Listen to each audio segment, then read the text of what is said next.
I'm going to talk today about my thoughts on the UAP hearing that just happened in Congress, because I believe we've crossed a Rubicon. I think the world changed today in a very fundamental way, and it's a day that I thought would never come in some ways, but now that it's here, it's really dawned on me that I probably need to come forward and talk about my experiences, because I've been dealing with what they call the phenomenon for quite some time. And I've been somewhat, public with friends and family about it.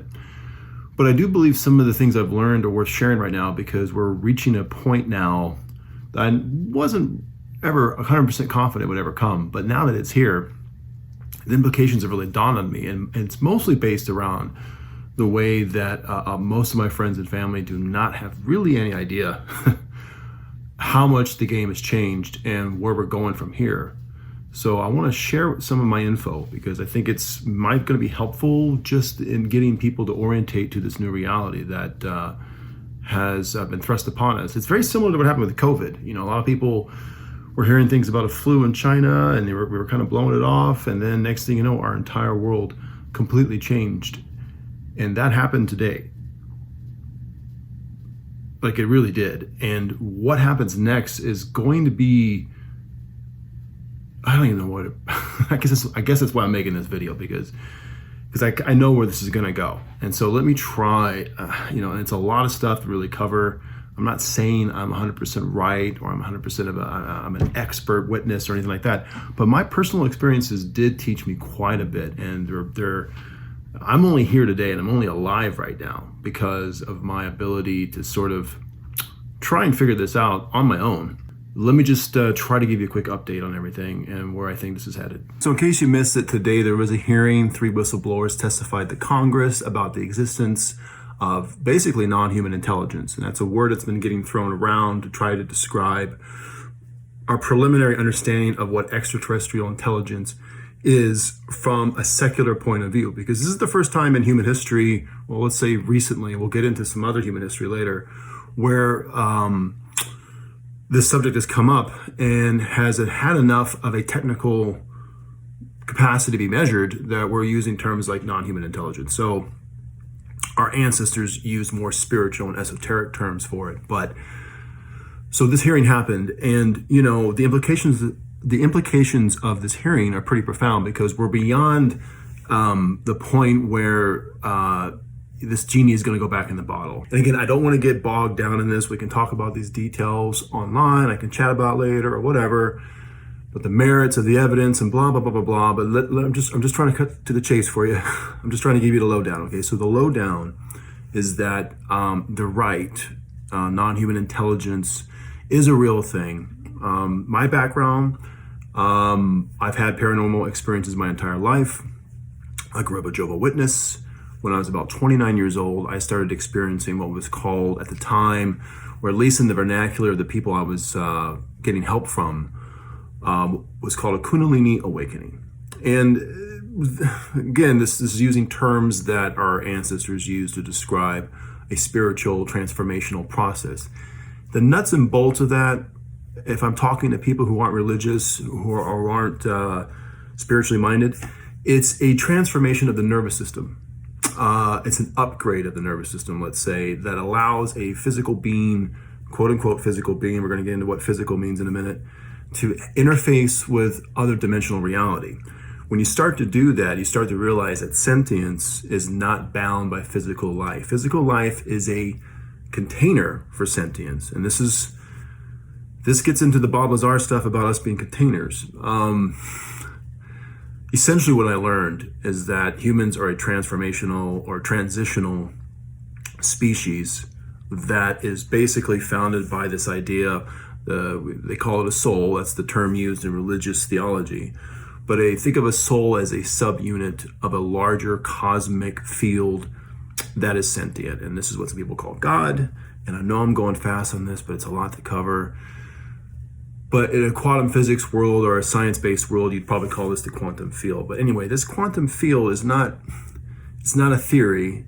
It's not a concept. It's a fundamental baseline of all reality. It's where everything can become real emerges from. And a lot of the stuff, people probably heard before. So what we call this dimension physical reality is the end product of our nervous system. And we all share the same nervous system. And our nervous system is calibrated to interpret information in the field, the quantum field, a certain way based upon the needs of basically our reproductive and survival mechanism. So there's a guy you got to read. I think he's an evolutionary biologist named Donald Hoffman. He wrote a book called The Case Against Reality. And if you're secular minded, if you're not spiritual minded at all, he's a must read right now, because he breaks down the fact that physical reality is not physical. Our nervous system is the main gateway into understanding our physical, our reality that's important to us, but it's not necessarily the truth. It's not necessarily the totality, because we all share the same nervous system, and it's limited based upon what it can interpret from our five senses. The problem is thinking that the five senses define reality, and they don't. The whole thing of non-human intelligence is that at the end of the day, oh boy, we were created to be containers for the processing of the soul through physical lifetimes, with the end goal being the extraction of the byproducts of our nervous system, which, with the particular creators we're dealing with here, not all of them, but it seems to be the pressing reason why, was to extract the end results of trauma and negative emotional experiences. Because, as we all know, anybody who's watched or studied the law of attraction, it's all about thoughts becoming reality, and that's very true. But it's the emotions that propel the intensity of that reality. The mistake that secular science has made since Darwin has been the idea that there is no emotional underlying reality, that atoms conspire accidentally to create consciousness. It's just not the case. Consciousness is something that transcends and is beyond physical matter. And physical matter is like a render of whatever the states are in this field. And if it's localized a certain way, that's what it becomes. What's the point of this with NHI? Well, NHI has the negative aspects of NHI treat us like an agricultural product. The story of the Bible in the Garden of Eden is really more accurate than people realize. Unfortunately, it's been spun incorrectly. The thing that NHI seems to not want to happen is it wants to develop and keep our human nervous system in a certain range of experience so that we do not grow into the full potential of whatever our soul would naturally grow into while living in a physical form. It's stunted. The NHI is stunted. They've tweaked their genome. They've done things to sort of it's like clipping a bird's wings. The bird can still fly, but with clipped wings, you can't. And the force of life that grows wings is still there. The possibility of growing a wing is still there. The template is still there. But effectively, the bird is land-born. And on top of that, if you teach the bird to clip their own wings, well, it's even more power to you, right? I know this is a lot to take in and might sound like whatever, but you have to understand the Garden of Eden story was fundamentally an ancient story all throughout the Middle East at that time. And it revolved around the idea of the Elohim and the Anunnaki, whatever you want to call these creator beings. And when it talks about making us in their image, that was done for their own gain. It wasn't a favor done to us, because effectively what they did, unlike animals, is you take the capacity to have a creative mind to create reality, which is effectively what all of us are. These subunits, law of attraction works regardless, but what happens is if you stunt their ability to interface, if you stunt the nervous systems of these beings to interface, they can't truly gestate the reality they want. What happens instead is through trauma, negative social conditioning, subconscious programming, all the things that we experience in this world, you can affect the type of world these lower beings create while they still have the same engine of creation. So it's a way of hacking the law of attraction to get us containers to output. It's almost like, you use a cow to get milk. You use bees to get honey. Do you care about what happens to the bees? Do you care about what happens to the cow? Kind of, maybe, but you're not concerned with that. when Adam and Eve, the story of Adam and Eve, whether you believe they were real people or not, it's kind of irrelevant because it's the story of when humans reach some form of enlightenment. And enlightenment is the problem that the negative NHI have with humans. They don't want us reaching enlightenment. They don't want our souls to grow as they would naturally, because that would lead to basically defeating the whole point of trapping a soul in a limited physical construct that we call the physical world, giving it a nervous system that's basically, it's like coding. Like people in IT know what I'm talking about. If you're coding code, you want to comment out certain sections of code so that it doesn't run when you run the program.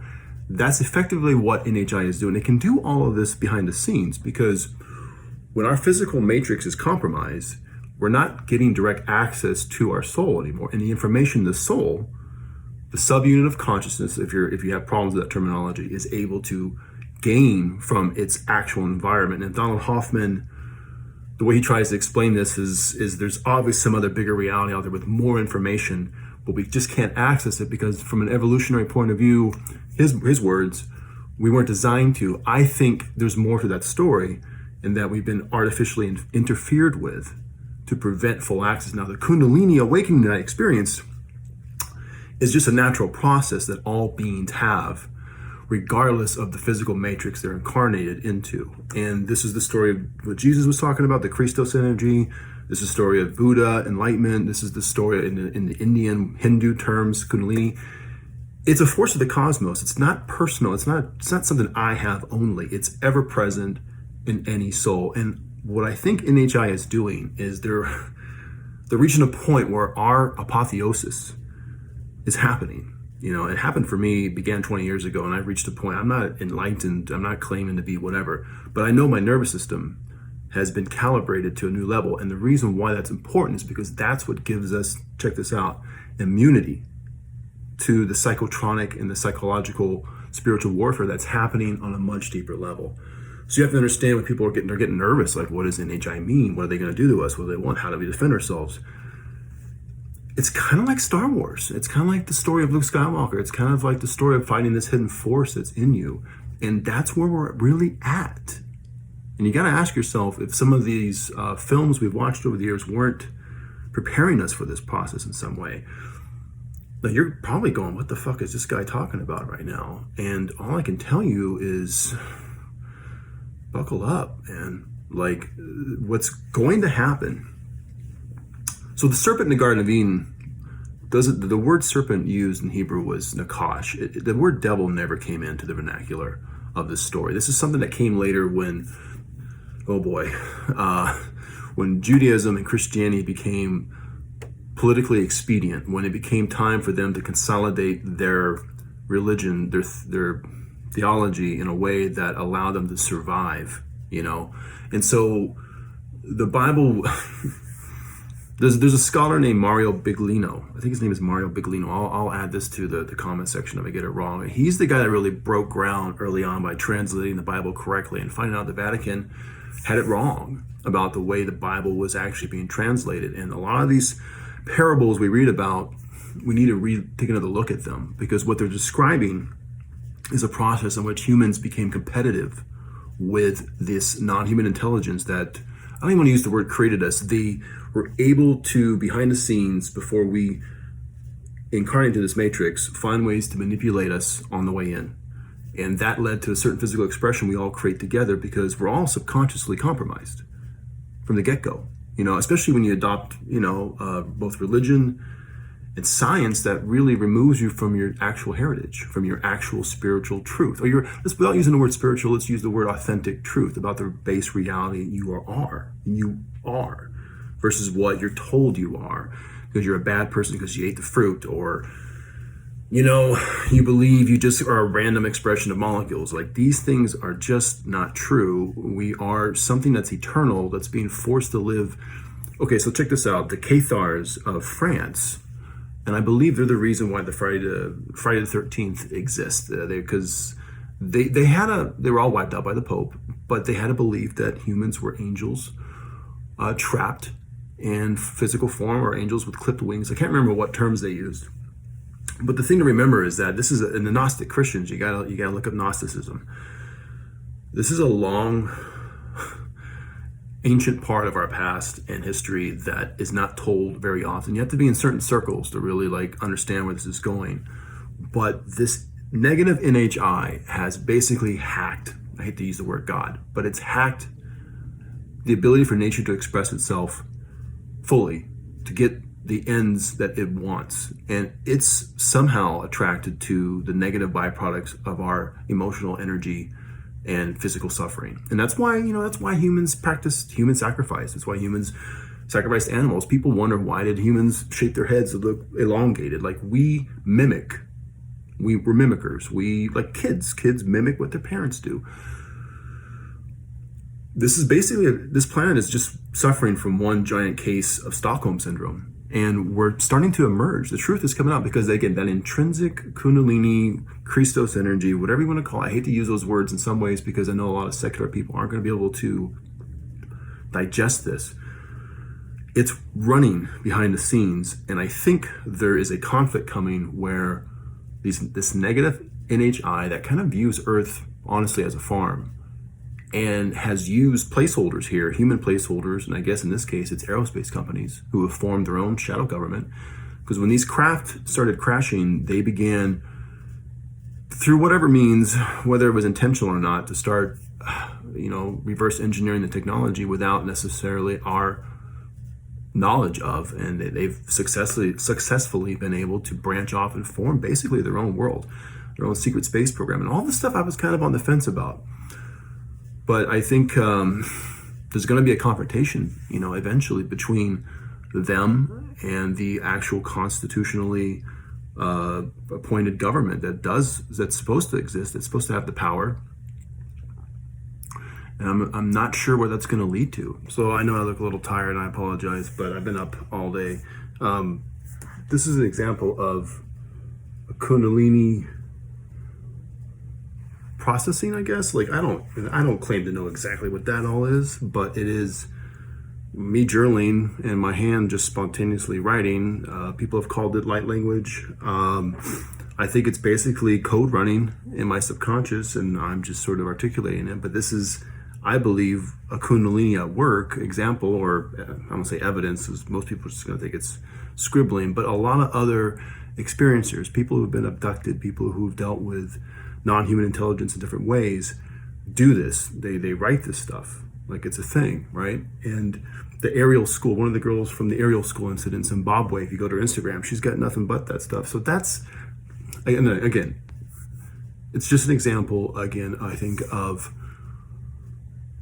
this transformational process that's going on subconsciously, potentially in everyone, or could. And again, we'll have to get into this stuff in deeper detail. So what is positive NHI? What would a good non-human intelligence look like, or what is that? It's really just an affiliation with what we are on a deeper level, trying to manifest and trying to get into our lives in some way to inspire us to undergo this change. A container seems like a bad thing, right? It's a trapped soul, but a container is also a cocoon. You can think of a cocoon as a container, and what comes out of the cocoon, a butterfly.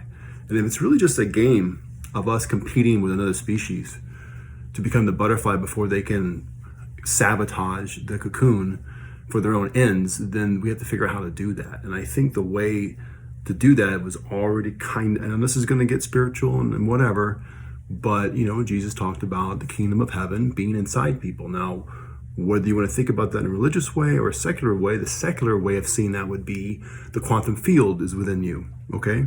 So, but you have to understand the quantum field has an emotional aspect to it. When they say God is love, when they say love is the number one thing in the universe, it's true. But it doesn't mean that egos and self-centered ambition doesn't become part of an ecosystem. And all you gotta do is look at us and what we do to animals and what we do to plants and what we do to this planet. So we can't feel too sorry for ourselves because we're kind of assholes too, right? So you gotta have a literal come to Jesus moment, or if not Jesus, come to just a reality check of some kind of what this all means and where I don't say we're at fault, but taking responsibility for our own evolution at this point is what we have to do. So what's my advice? It's basically, you really focus on letting go of all your trauma and all your conditioning and find your most authentic expression of natural self, whatever that is. And that's a journey between you and your soul in this higher order that's beyond whatever negative non-human intelligence has planned for us or tried to create on this planet. And that's our opportunity right now.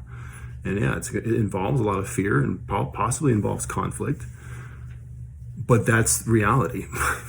It's not what you expected, right?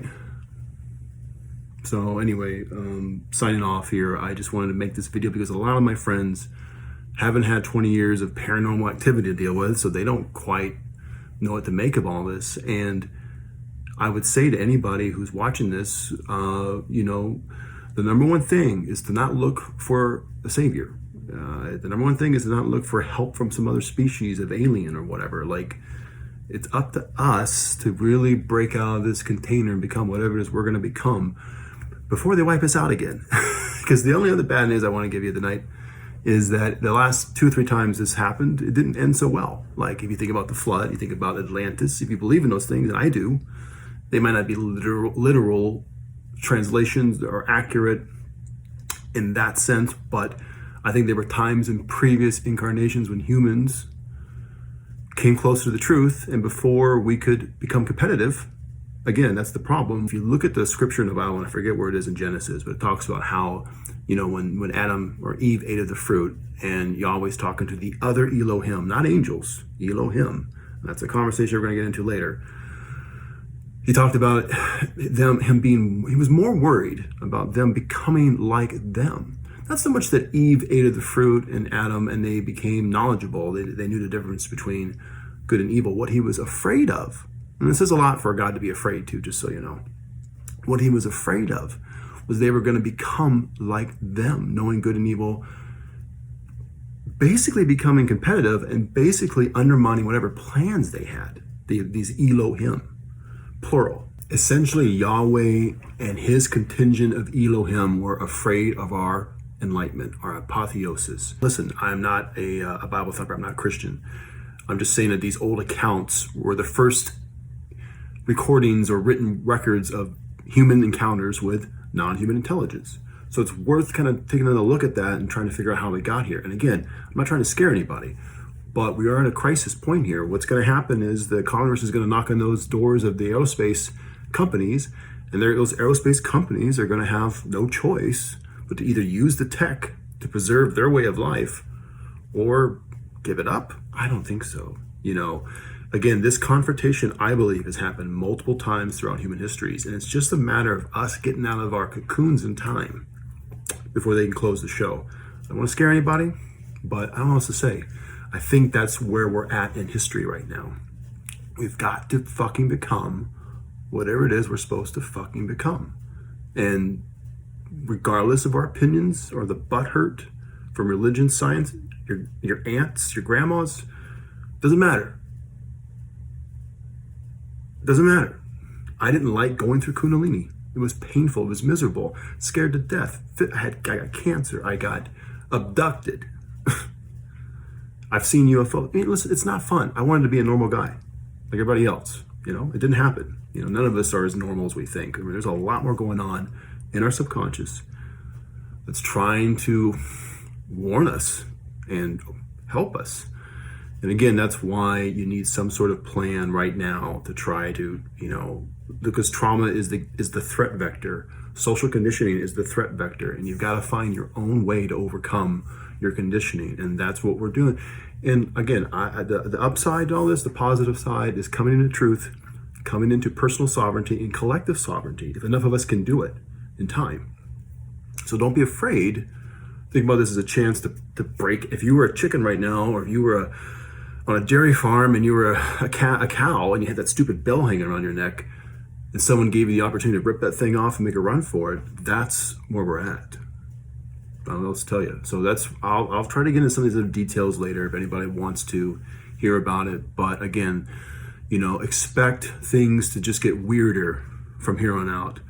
And the only way you're going to get through this is to start taking stock of yourself on a much more personal deeper philosophical level, and that will translate to physical changes that make you less vulnerable, make us collectively less vulnerable to what, because NHI on its own doesn't seem, the negative aspects don't seem to have the ability to create the world that we could live in, but they're using us to create the world they want us to live in through all this sabotage of our nervous system, our collective traumas. Again, I mentioned Stockholm Syndrome. It's a very interesting way to use one life form as a proxy. But again, we're not any different. We do the same thing to and we're gonna have another conversation about animals at some point. Anyway, I'm gonna end it for tonight. I babbled on. I don't want people to be afraid, but I want people to pay fucking attention, because this is not what you are gonna wish it was. This is gonna be something you haven't had the opportunity to prepare for. I'm trying to give you some information from my first-hand experiences. I'm not an expert. I can't save anybody, but I can give you an orientation to try to get your head wrapped around what's happening and take it very seriously. This is a real thing. We're gonna have to evolve very quickly right now. And think about it, the world was fucked anyway, right? Let's be honest. So, I mean, there could be a pole shift happening soon. We gotta get our shit together, and that's what this is. And we're gonna cut through all the bullshit, whether it makes you happy or sad. It doesn't matter, because if you want freedom, if you want to survive, you want to live in a better world, the truth is the first thing that's going to get you there. It's going to take that first step. I thought I was crazy, and I kind of wish I was sometimes, but I've developed a very pragmatic way of dealing with all the complications with religion and science, not going the way we want them to go or meshing up perfectly, but they will work once we start understanding the right vocabulary and history. So that being said, I'm signing off. I hope this was helpful to anybody who's not had any introduction to any of this stuff. I know it's a lot and it's probably confusing, but I'll try to dive into more of this stuff later if anybody wants to hear from me again.